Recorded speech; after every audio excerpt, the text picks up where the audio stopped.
Well, hi there and welcome back. Dan again from Clean Guru. So it's natural to worry about what you're going to say to your prospect during the walkthrough or during when you're delivering a proposal.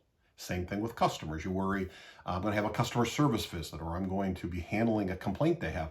Boy, I hope I say the right thing, the right words. And it's understandable, but you may not need to worry about that as much as you think.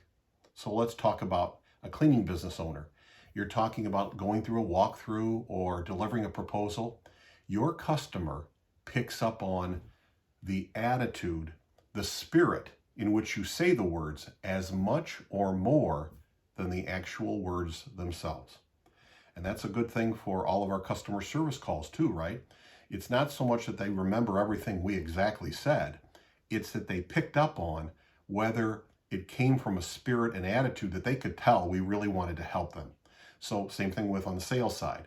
So try to just be comforted by that and reassured by that, because it really is the truth. You probably experienced it yourself. When you know someone's looking out for you, you may not remember all the words. Till next time, remember, you can do this. You really can.